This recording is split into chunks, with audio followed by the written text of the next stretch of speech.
Hello, everyone. Welcome back again to Legal Research and Writing 1. My name is Miles. I'm your professor.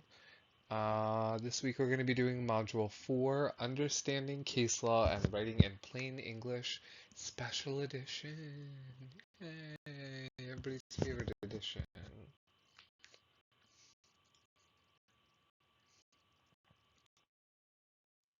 I hope at this point you are deeply tired of seeing this slide, but just to remind you again, um, we are going to have 3 worksheet assignments.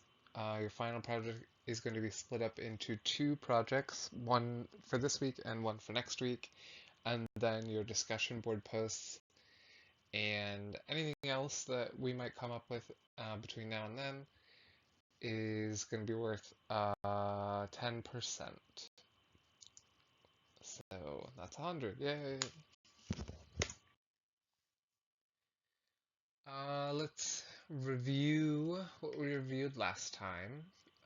We talked about understanding case citations and the anatomy of a legal case, at least in the legal research section. And then we were talking about writing in plain English. We talked about some organization strategies. Then we talked a little bit about some basic legal writing and then about targeted writing, like writing towards your audience. You had some reading to do, and you had a worksheet on legal citation, and then I gave you a little activity to draft a legal memo. And then there was a discussion board post.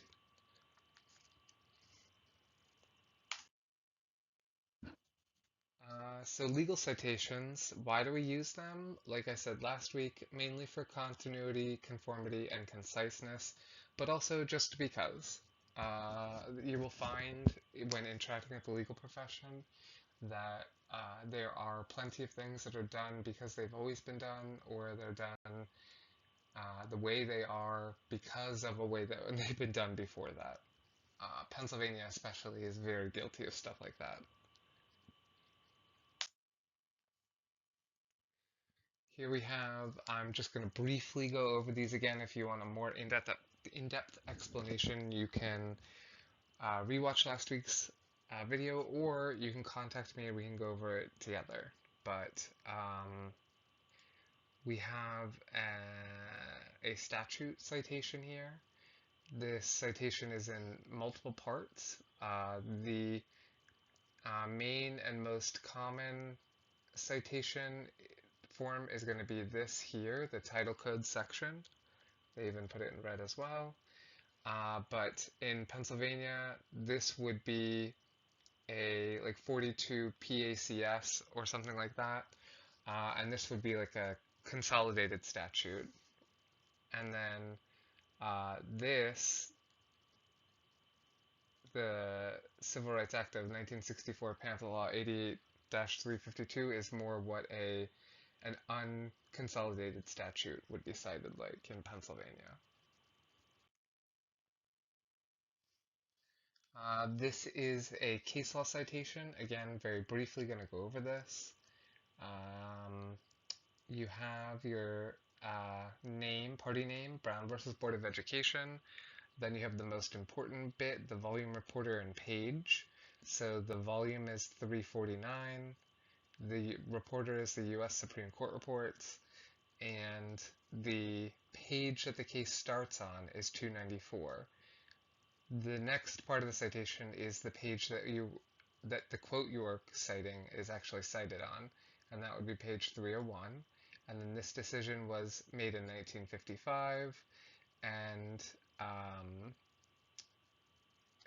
believe it reversed. Yeah. Um, from the District Court of Kansas, a 1951 decision, which is cited at 98 Federal Supplement 797.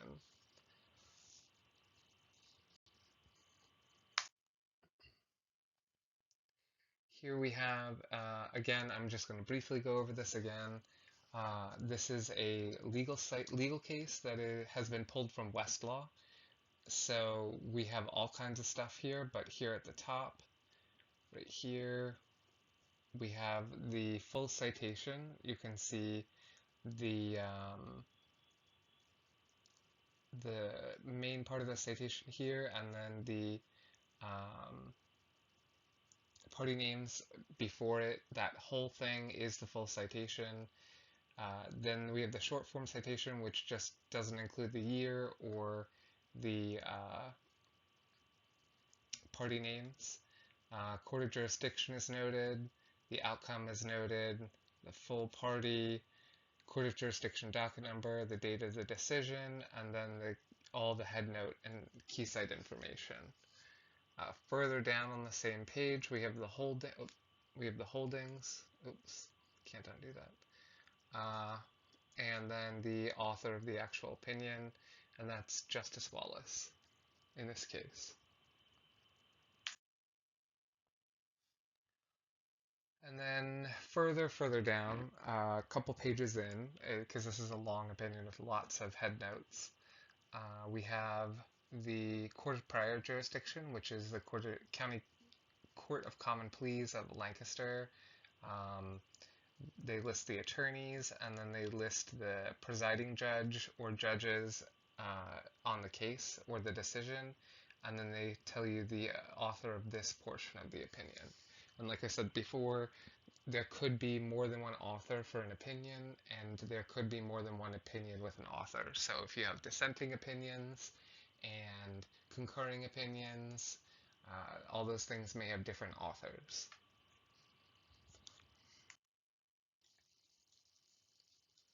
And this is another view of a case citation. Of a legal case. This is what it would look like if you were actually looking at the database online. What we were looking at before is what it would look like if you printed the case out of the database online. Same information here. We've got a short form caption, court of jurisdiction, decision date, short form citation down here. Then we have the party names, the court of original jurisdiction docket number, then this decision date. Further down, you have the same information. You have the opinion author, the outcome, holdings, and then the key site information, the head notes, which talk about the points of law that are discussed in the case. And it's also the way that you can start tying cases together. So I'm just going to quickly go through these because we've talked about them a bunch, but these are our principles for when we're writing in plain English, which is what we want to do when we are writing to be understood. So principle one, we're going to prefer the active voice. So we're going to make sure that whoever we're talking about is doing the actions. We're going to make sure we don't make nouns out of our working verbs. We are going to be concise. Remember our reading scores as one way to help with clarity and conciseness. Models, we have the Fleisch reading score on the last page and the Gunning-Fogg index on this page. I'm not going to go over them in too much detail again, but remember, if you're trying to figure out the level of discourse or the level of education needed for a piece of text to be understood, these are really good benchmarks for that. Our principle 4 is going to be to be specific. Use concrete terms instead of generalizations. And we're going to place our modifiers as close to the words that they are intended to modify. Avoid unnecessary shifts in tense, subject, voice, or point of view. This cracks me up every time because I'm just awful at this. This for me, you'd see all this smoke and stuff. Let's see. Prefer the simple word to the far-fetched, and the right word to the almost right. Just remember, we're trying to get people to understand what we're saying. This isn't a time to show off the most esoteric word that you know.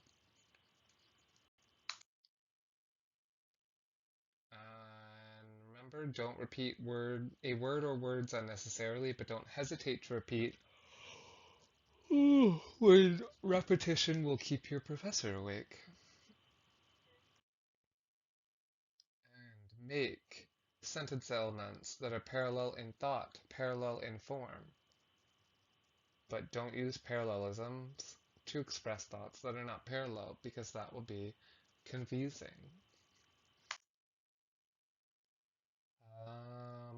Remember to always arrange your material logically so that people can understand you. There are a lot of different ways you can do that. You can start with something the reader's familiar with. You can use analogies or comparisons or examples. Set up a system of um, fonts or graphics or organization, and then keep it all the way through. Use logic when you're doing it that readers will be able to recognize, ABCs, 1, 2, 3s. Work out a layout that's going to help people understand your information better. If it needs to be presented in columns, it can be in columns, but sometimes it's easier to do something that needs to be represented in columns, actually in the form of a table, and then you hide the lines of the table. Remember to use your tools, tables, graphs, and pictures, and make important items stand out. And do not write without a good reason. Remember what Miss Mona said with her 4 S's of good plain letters.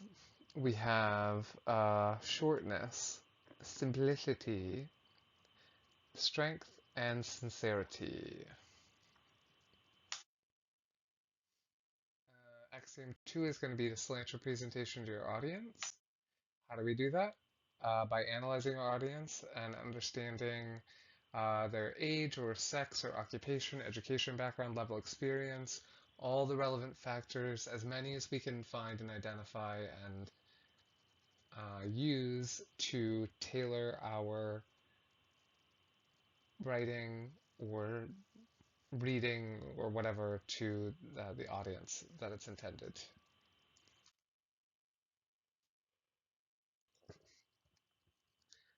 And on to Module 4, Understanding Case Law. Here is a review of what we are going to be working on.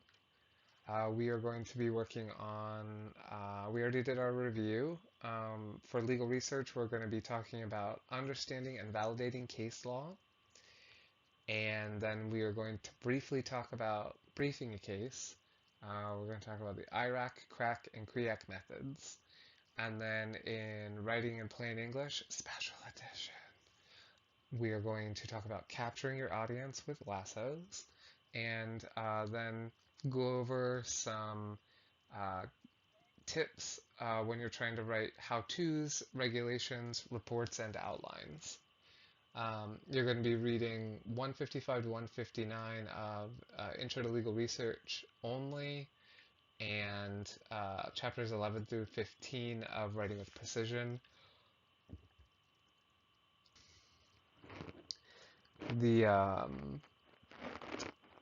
This week we're going to start talking also about final project part 1, which is going to be to research a PA legal issue and to post your findings. And then there will be another discussion video. So, understanding case law. The United States uses a common law system. Common law is case law that creates law, which, it sounds a little oversimplified, but that's pretty much what it is. A common law system is just a system where the laws can be changed by being interpreted.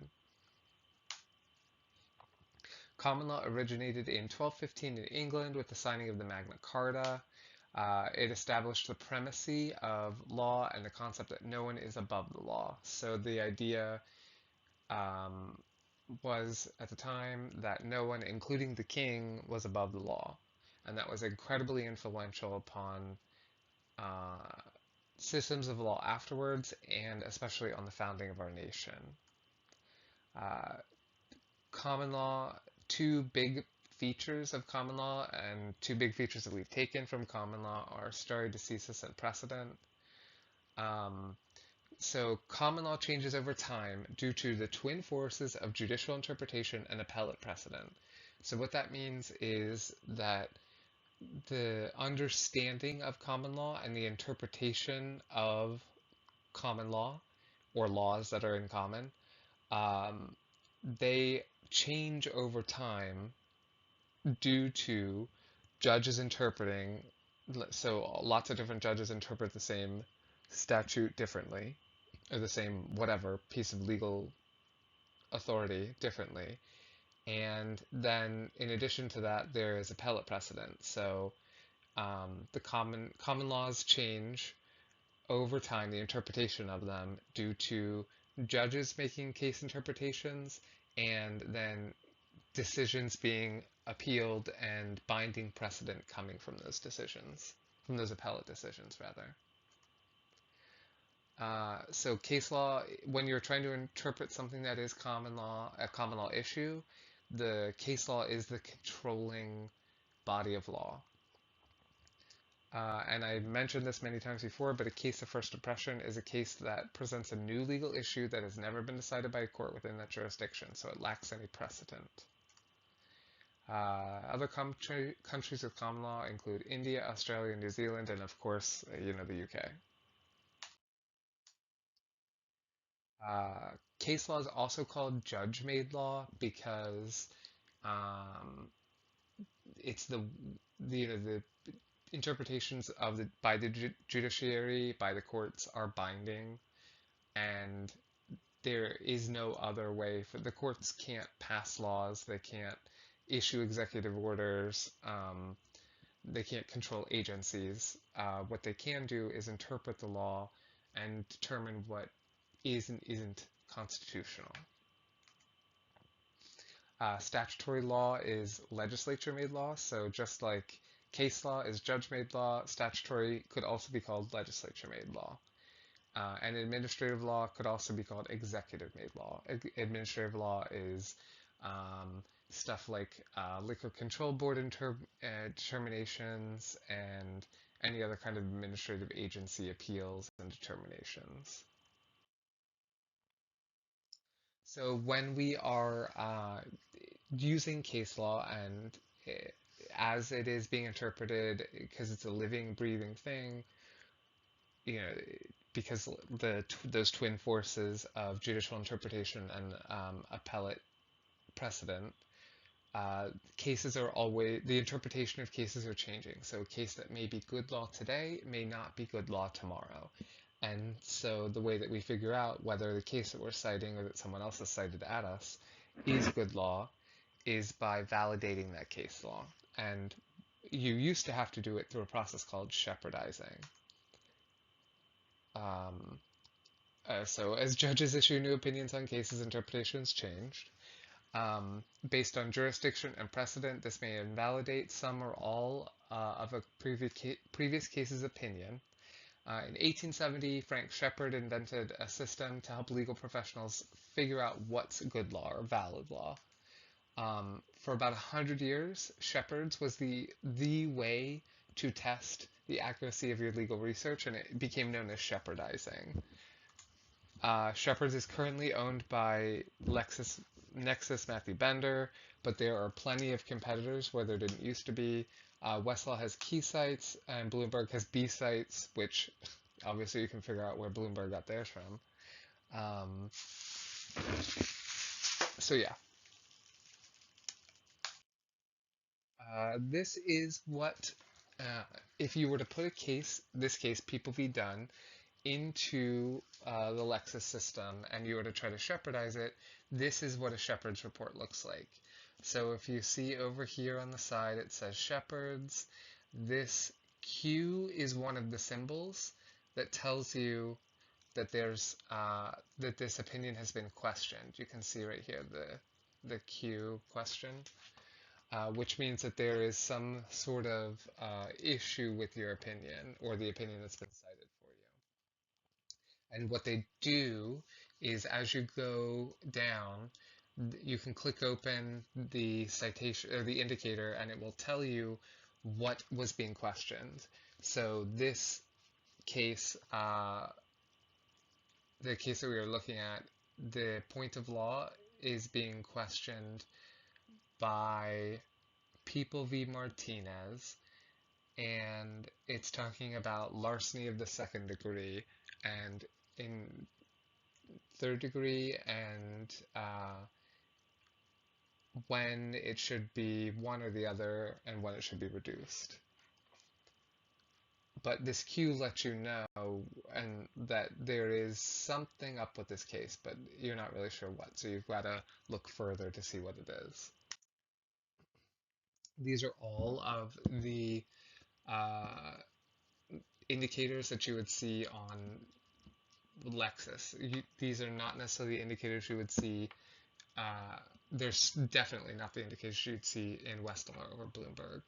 So we have a bunch of different ones. We've got a red stop sign, which is negative treatment. Negative treatment in this case usually means that the case has either been overruled or reversed in part, in majority, or entirely.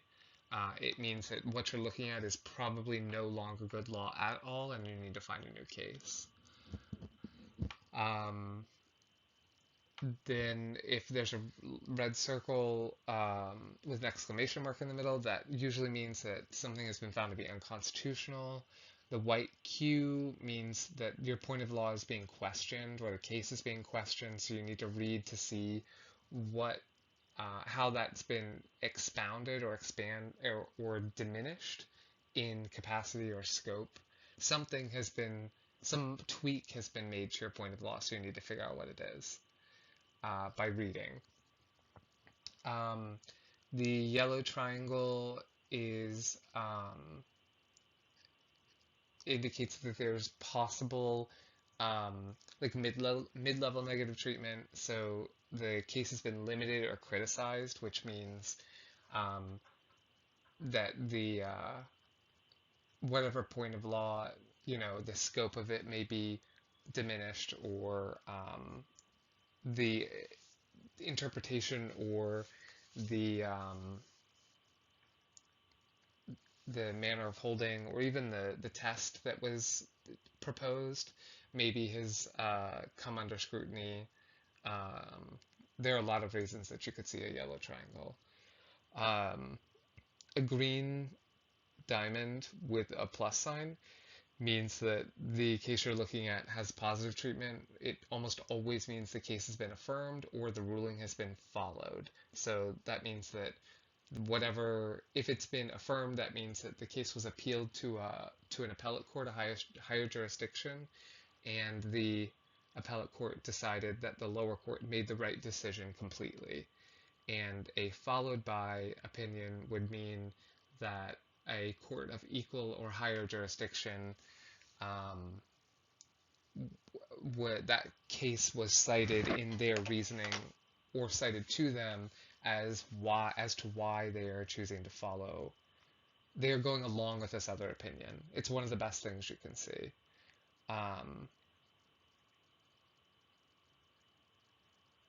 The white circle with an A means that someone cited the case, but they've not really done anything with it. And the white circle with an I means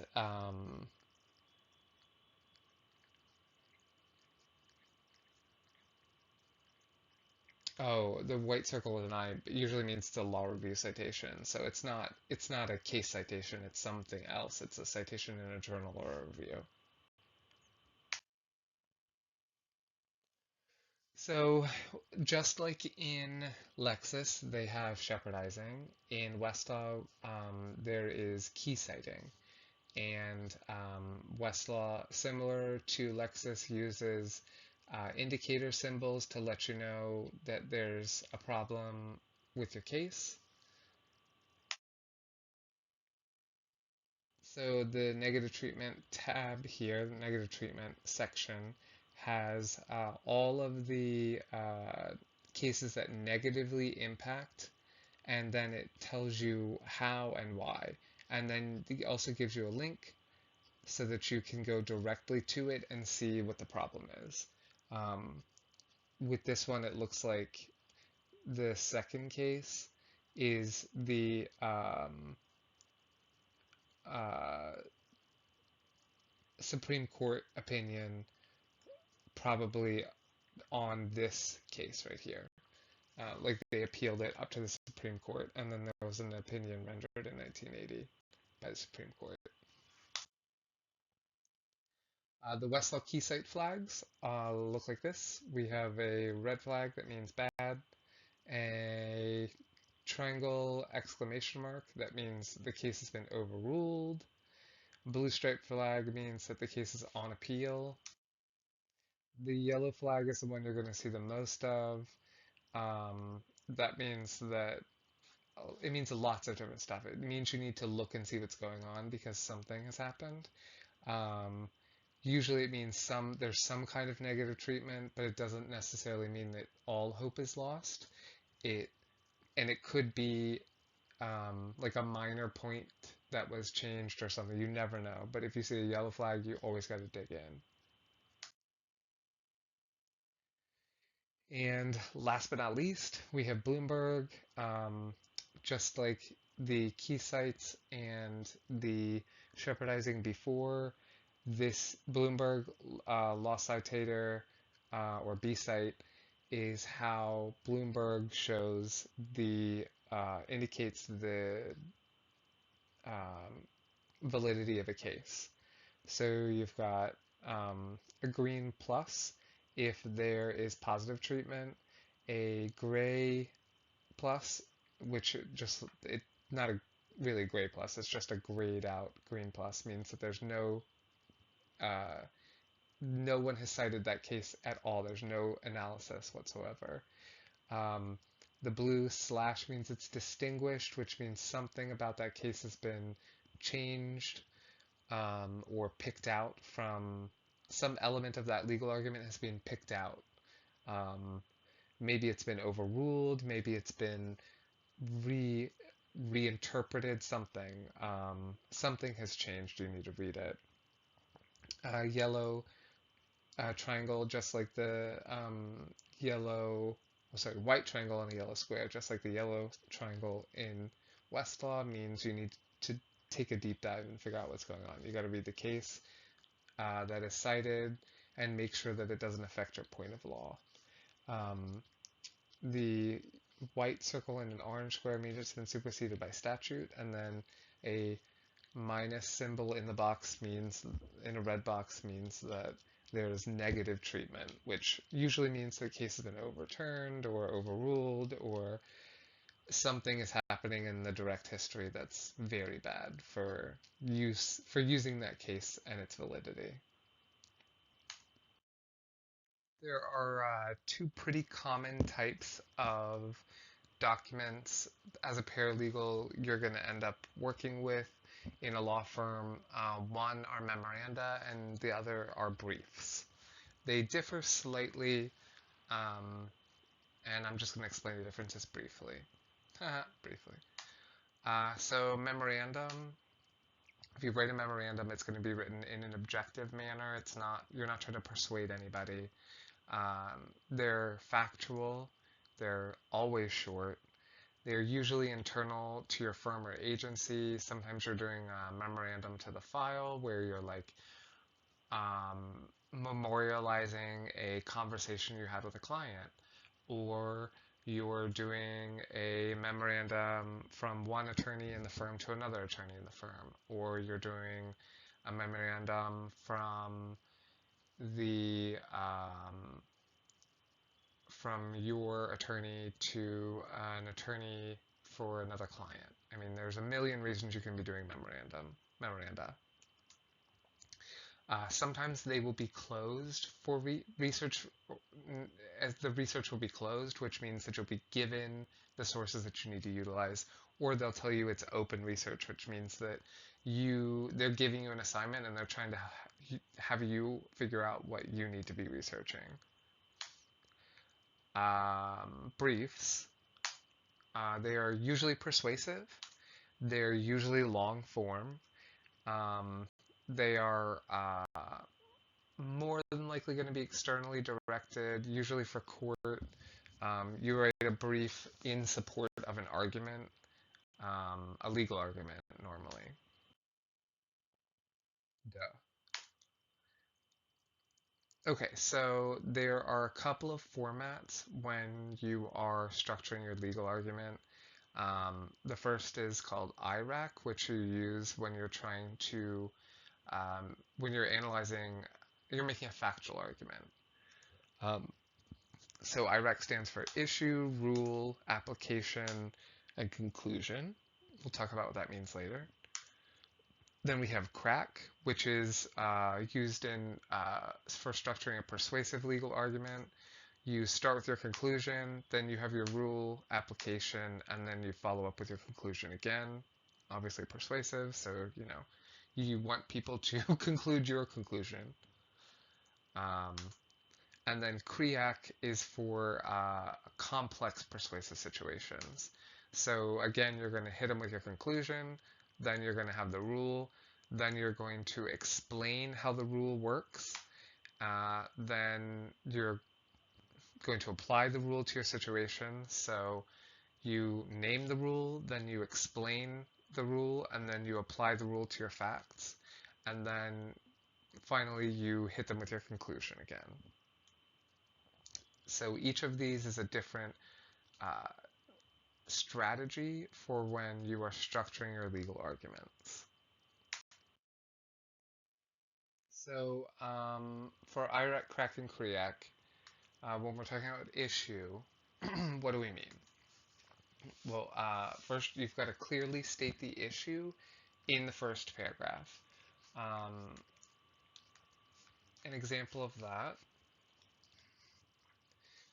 that for a memorandum, which of course, as we said, would be just factually, you're not trying to persuade anybody of anything. A court will likely find that Cuptown is excluded from VARA, the Visual Artists' Rights Act, since it constitutes advertising and promotional material.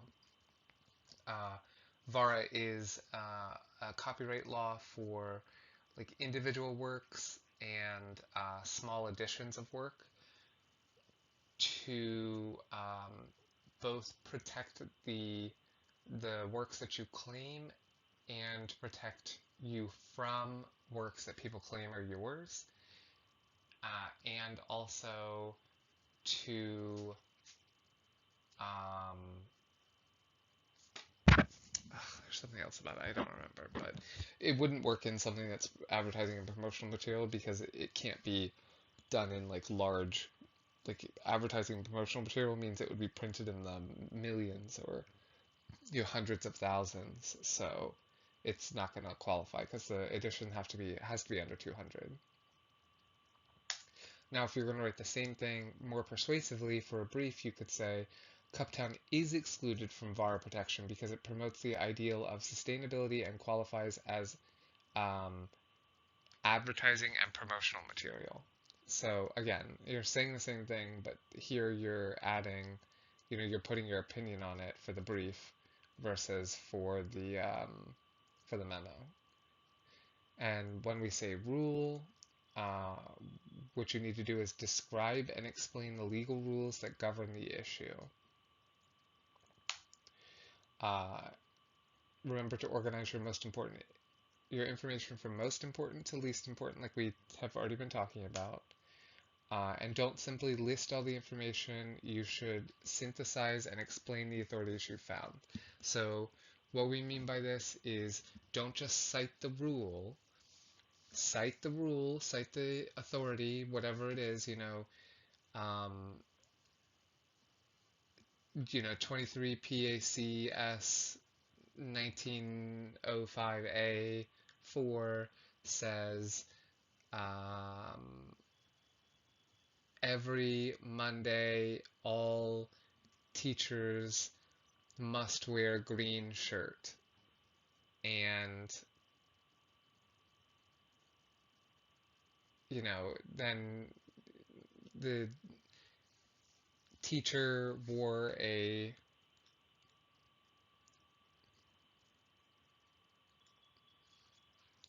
I accidentally muted myself.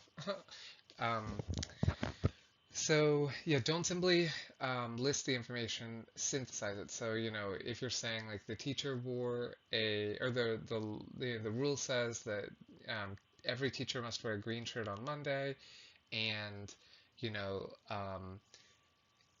yes, the shirt that the teacher wore may have been perceived as teal, but um, Pantone Color Studios versus the state of California, 123 Federal Supplement Third 456 states that uh, teal qualifies as green, and then you're synthesizing the authorities you found, how they apply to how the rules apply, um, and you're going to include relevant information like definitions and examples when they are persuasive or explanatory, like I just said.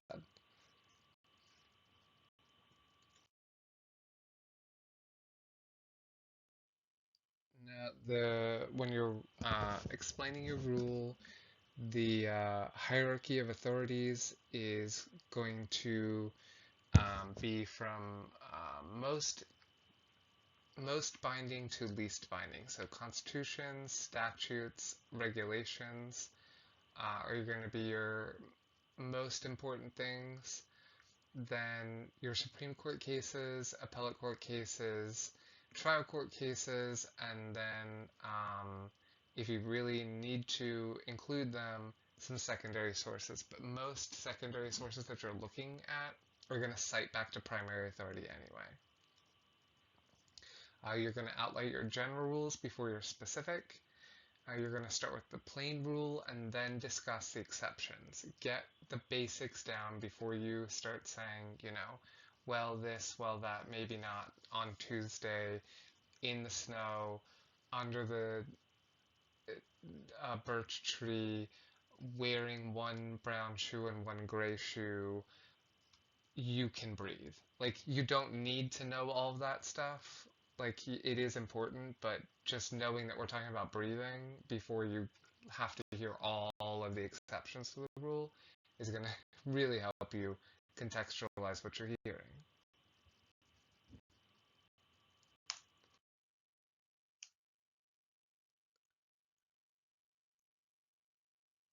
So for CREAC, where we have the rule explanation section, for that, we are going to be describing and explaining the rule that governs the legal issue. And by the way, I didn't say this, but when you're doing these IRAC, CRAC, or CREAC projects, when you're breaking down an argument that way, you are doing an IRAC, CRAC, or CREAC for each point of your argument. So if you want to think about it like in a divorce case, for an equitable distribution claim, if you're claiming that that you get half the pension and half the car and half the house and half the bank account and blah blah blah, and if each one of those is based on a different rule, then when you're doing your IRAC, CREAC, or CREAC, you're going to be doing one for each rule. So when you are doing a CREAC, which is for some of the most complicated ones, and you're doing the rule explanation section, you are going to be describing and explaining the rule that governs the legal issue. And remember, when you're doing that, most important to least important information. Again, don't list all the information. Synthesize it so it makes sense. So you're contextualizing the rule with your facts. And here's a long example, but I'm just going to read part of it. So as a rule explanation, so VARA covers only works of visual art, which exclude advertising and promotional material, which, as stated by 17 USC section 101 of 2016. The statute does not define the terms advertising or promotional. Instead, courts have turned to the dictionary definitions of these terms. See Martin at 982 Federal Supplement at page 632, Polera 206 Federal Supplement 2nd at 337, etc., etc., etc. See, what we're doing is we're talking about what the rule says, and then where did we get that from? What does the rule say, and where does that come from? Back and forth. What is the rule? Explain where it comes from and what it means to you. What is the rule? Explain where it comes from and what it means to you. Over and over and over again.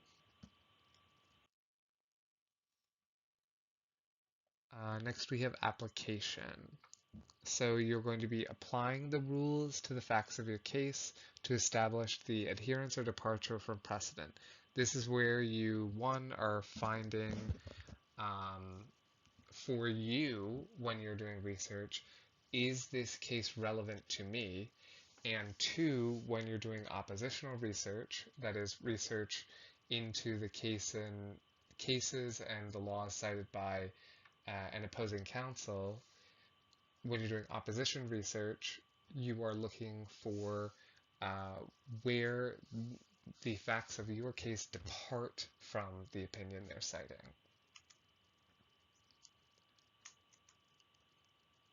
This is usually the second longest section of the memoir brief. It really is. Here's an example. Based on the dictionary definitions of promotion and advertising, a court should find that Mr. Bill's work promotes the ideal of sustainability. The Polera Court notes that even promotion of a non-commercial nature still excludes a work from VARA protection. Cuptown does call public attention to the ideas of sustainability so as to arouse a desire to patronize environmental efforts, thus fitting into the Martin definition of advertising. Blah, blah, blah, blah, blah. See, what we're doing here is we're showing how these rules apply to us. Next is the conclusion section, and this is either going to start and end or just end, and it's exactly what you think it's going to be. You are going to concisely state your conclusion. It should be brief, 1 or 2 sentences. You are driving your point home. I like to say this should tie off all the threads of your argument. Here's a great example. Therefore, as it constitutes advertising or promotional material, Cupdown is excluded from VARA protection. Short, sweet, and simple. This is what we want you to conclude. So here is an example of in paragraph form, a legal argument that has been broken down with IRAC. So first we have the issue is whether the defendant was negligent. To establish negligence, the plaintiff must prove a duty existed, a breach of that duty, causation, and damages. So 4 things. As a matter of law, we owe a general duty of care to reasonably foreseeable plaintiffs wherever we act. So here we're talking about the rule explanation specific as to duty. So we've talked about the rule, which is that the plaintiff must prove that a duty existed, that we breached that duty, that we are the cause of that breach, and then that damages damages happened. And so to prove that a duty existed as a general matter of law, we owe a general duty of care to reasonably foreseeable plaintiffs wherever we act.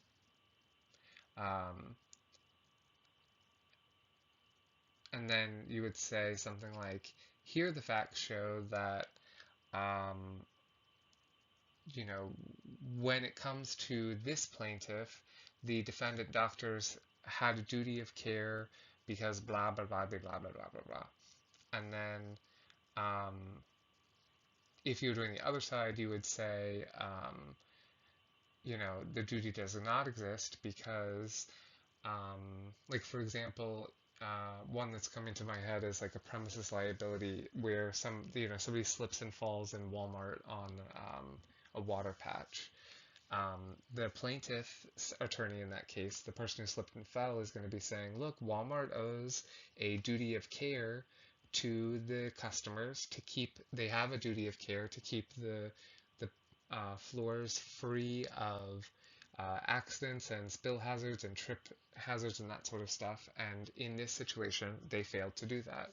And the defendants will be saying, well, the shoppers have a duty to be mindful of their surroundings and to look for visible signage, and it's not part of their duty of care to permanently stand someone over every single little drip and drop in the floor, blah blah blah blah blah. Like, that's how that section would work.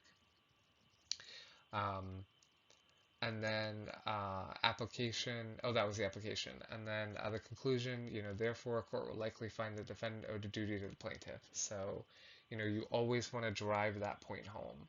And if you're starting it out with your conclusion, then you would say, you know,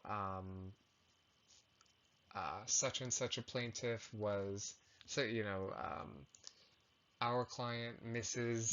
Smith, was in the defendant's department store at 101 North Queen Street, where on, Monday, April 21st, 2025, in Lancaster, in the city of Lancaster, the county of Lancaster, Commonwealth of Pennsylvania.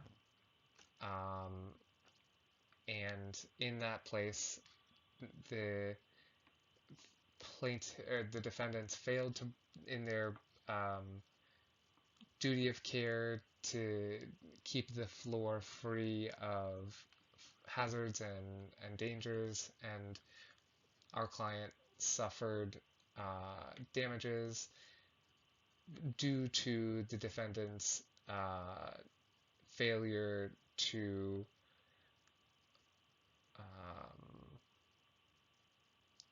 their breach of duty of care. Like, there you go. And that's really, it's really poorly done right off the top of my head, but you get the idea.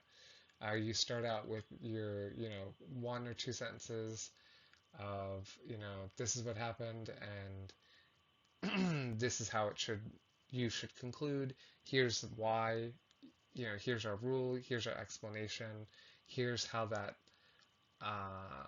rule applies in this situation. Oh, by the way, remember when we told you what we wanted you to conclude? Well, now we're going to remind you again. Next point. And then you do the same thing over and over again.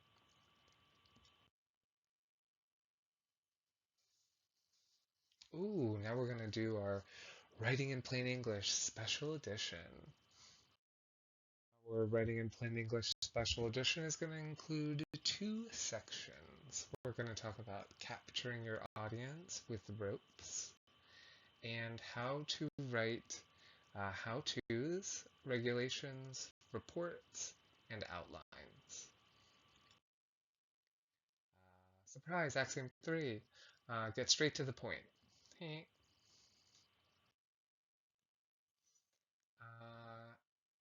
How to capture your audience. First thing one way is to formulate a simple one-sentence statement telling what the writing is all about. Write down your statement of purpose and do it in a compelling way. Ask yourself, what's the real reason I'm writing this? What's the main idea I want to convey? What response do I desire to elicit from a reader? Then fill in some more interesting and relevant points to the reader.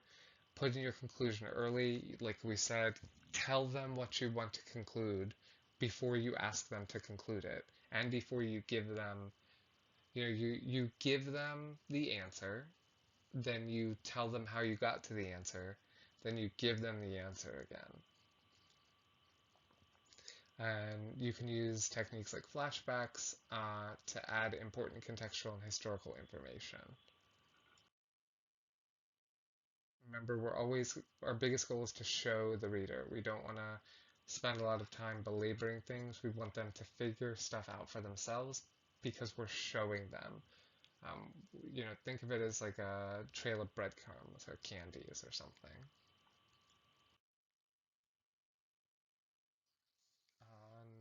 Here's a little bit about how to write how-to instructions. All of these things that I'm talking about are potentially things that you're going to be working on and writing in a law office or in any kind of professional environment. And writing how-tos is something that comes up a lot, especially when we're, teaching people how to use new computer programs, updating systems. If you have a boss who's not technologically inclined, you may end up making individualized how-tos. I do it all the time. So one thing to do is to use short sentences and short paragraphs. Numbered sequences are always good, as you have seen from my billions of slides. Arrange the steps in a logical order, the order you do them, the order that, it makes sense, whatever logical order is going to make sense. Make your statements specific. If you want them to press the return key 3 times, tell them to press the return key 3 times. Don't tell them to go down 3 spaces. If you want them to do something specific, be specific. Use the imperative mood, the commanding mood, the telling mood. Put the most important item in each sentence first. Say one thing in each sentence. This is a really, really important one that people mess up a lot.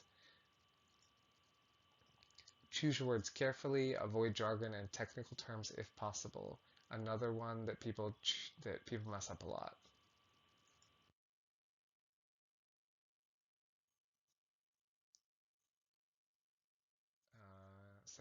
Another thing to do is to give an example, use pictures or screenshots. I love doing that, as you've seen.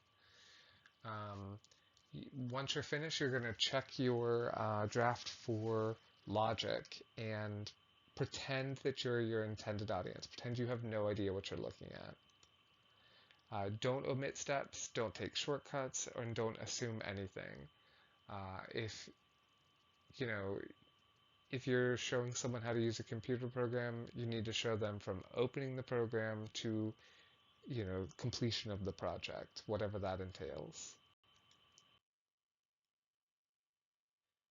Let's see, another one is how to write regulations. This one may not come up as often, but it is important and it has a little bit of nuance to it. So let's talk about shall versus will. Will, when you're using the word will, that implies futurity. That means something is going to happen. Shall is a binding, forceful obligation. Something must happen or else. So will implies, something, tomorrow I will get coffee. When will I get coffee? I don't know. May I maybe not get coffee? I will get coffee, but it doesn't mean I must get coffee. Saying that, so and so will do something doesn't really bind them to doing it in any certain way at any certain time. Whereas if you say someone shall do something, you can prescribe how they shall do it, and when, and why, and with what color hat. Must versus should. This is another important distinction to understand. Must, again, implies a binding force or obligation. The action is imperative versus should, which implies obligation without necessity. The action may or may not happen without consequences. So, you must file your taxes every year and pay them if you owe them. you should not litter. Um, I mean, that doesn't really work very well because there are consequences. Um, you should say please and thank you at the grocery store. I don't know. You know, if it's something, if you don't do it, you're not gonna die or lose anything. But you know, it's a moral imperative versus a binding imperative. Oh, and if you're ever writing anything that is a regulation, policy, anything like that, never bypass consultation with your legal team and always use plain language, which is a good part of the reason I'm going over all of this. Okay, some more tips and rules about writing regulations. Again, regulations, policies, anything that people must follow. State the purpose of the regulation as simply and briefly and clearly as it possibly can. This is important because it's intention setting so that in the future, when someone who isn't you, and it could be a very long way in the future, is in trying to interpret this, if you state the purpose of the regulation clearly, then future interpretation is easier. Say who should be governed by the regulation. Be specific. If it's um, all people with red hair or all people with red mustaches or all red mustaches with people. You gotta be specific. Use short sentences and plain words and define any ambiguous terms. Prefer the present tense whenever possible. Again, use the commanding mood, the imperative. Put the most important things first. Known versus unknown, general before specific, and arrange everything logically. Say one thing and only one thing in each sentence, and this is very important for enforcement. If you are, helping write a policy or a regulation or a rule or a law or code or anything that needs to be enforced, if you have lots of ifs, ands, and buts and heretofore either ors in one sentence, it's going to be very hard to enforce. If the bullet point is every tenant shall paint their door blue on the third Monday of every April. That is very specific in one thing. If it is every tenant shall paint their door blue and also run down the block and file their taxes, and also they can only file their taxes on blah, but like it is impossible to enforce a regulation like that because you know violating one, if every part of the regulation is in one term, then violating one term violates all terms. So you have to like make enforcement easier by spreading it out.